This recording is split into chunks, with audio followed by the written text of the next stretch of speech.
സ്വർഗസ്ഥനായ പിതാവായ ദൈവത്തിൻ്റെ നാമം ഇന്നും എന്നേക്കും സ്തുതിക്കപ്പെടുമാറാകട്ടെ.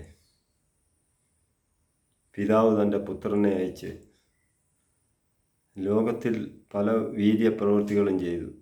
മരിച്ചവരെ ഉയർപ്പിച്ചു, രോഗികളെ സൗഖ്യമാക്കി, ഭൂതങ്ങളെ പുറത്താക്കി, കാൽവറിയിൽ മരിച്ച് ഉയർത്തിരിക്കുന്ന ലോകത്തെ ജയിച്ച കർത്താവിൻ്റെ ആ രക്തത്താൽ ഏതു കൊടും പാപിക്കും പാപങ്ങളെ കഴുകിക്കളയാൻ കർത്താവിന് കഴിയും. ആ കർത്താവിനെ ഏത് പാപത്തിൻ്റെ അവസ്ഥയിലിരിക്കുന്ന മനുഷ്യനും മാനസാന്തരപ്പെട്ട് ആ കർത്താവിനെ സ്വീകരിക്കുക. ആ രക്തത്താൽ അവൻ്റെ പാപങ്ങൾ കഴുകി അവനെ ഒരു വിശുദ്ധിയുള്ളവനാക്കും. അതോടുകൂടി ദൈവത്തിൻ്റെ ആത്മാവ് അവൻ്റെ ഉള്ളിൽ പ്രവർത്തിക്കും. പിന്നെ അവൻ ഈ ലോകത്ത് ജീവിച്ചിരിക്കുന്നിടത്തോളം കാലം ആ ആത്മാവിൽ നടക്കുക. ആ ആത്മാവിനെ നിത്യതയിൽ നിത്യ നരകത്തിൽ പോകാതെ നിത്യരക്ഷയ്ക്കായി ദൈവരാജ്യത്തിലേക്ക് എത്തുവാൻ തക്കവണ്ണം ശക്തി പ്രാപിക്കും. ലോകത്ത് പല പല ദൈവങ്ങളും പല പ്രഭുക്കന്മാരും ഒക്കെ വന്നിട്ടുണ്ടല്ലോ. പക്ഷെ അവരാരും മരിച്ച് ഉയർത്തെഴുന്നേറ്റ് വന്നിട്ടില്ല. ലോകത്തെ ജയിച്ച ഒരുവൻ മാത്രം, പിതാവയച്ച പുത്രൻ. ആ പുത്രനിൽ നമുക്ക് രക്ഷയുണ്ട്. ആ പുത്രനിൽ നോക്കുക, ആ പുത്രൻ്റെ പാത പിന്തുടരുക,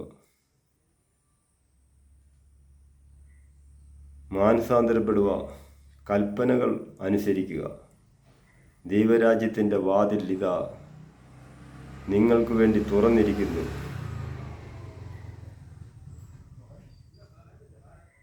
ആത്മാവിൻ്റെ കണ്ണുകൊണ്ട് അതിനെ കാണുക.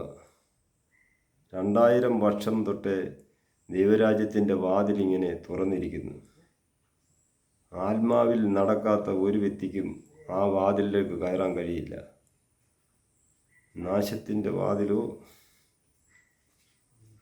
വീതിയേറിയതും വിസ്താരമേറിയതുമാണ്. അതിലേക്ക് പോകുവാൻ അനേകരുണ്ട്. ദൈവരാജ്യത്തിൻ്റെ വാതിൽ ഇടുങ്ങിയതാകയാൽ അതിലേക്ക് ചുരുക്കം ചില ആൾക്കാർ കയറുന്നു.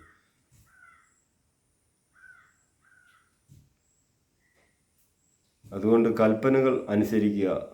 ദൈവത്തിൻ്റെ വിശുദ്ധ ദിവസത്തെ ബഹുമാനിക്കുക.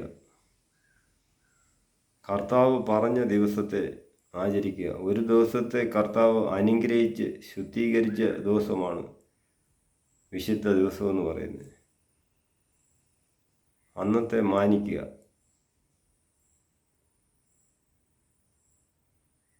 ദൈവം പറഞ്ഞ കൽപ്പനകളൊക്കെ വിട്ട് പലരും വിഗ്രഹങ്ങളെയും പല മനുഷ്യരുടെ അടുത്തും ചെന്ന് പല പ്രവൃത്തികളും ചെയ്ത് മെഴുതിരികൾ കത്തിച്ചും സാമ്പ്രാണികൾ കത്തിച്ചും പല പ്രവൃത്തികൾ ചെയ്തും മനുഷ്യൻ ജീവിക്കാൻ നോക്കുകയാണ്. ഈ ഭൂമിയിൽ പക്ഷേ മനുഷ്യ ജീവിതം എന്താണ്? എത്ര കോടീശ്വരനും ഭിക്ഷക്കാരനും ഒരേ ഒരു ജീവിതമേ. ആ ജീവൻ പോയാൽ പിന്നെ എന്ത്? കയ്യാലപ്പുറത്തെ തേങ്ങ ഇരിക്കുന്ന പോലെയാണ് മനുഷ്യൻ്റെ ജീവിതം. ഏതു സമയവും നഷ്ടപ്പെടാം. അതുകൊണ്ട് ഇതാ ദൈവത്തിൻ്റെ വചനം നിങ്ങൾ വിശ്വസിക്കുക.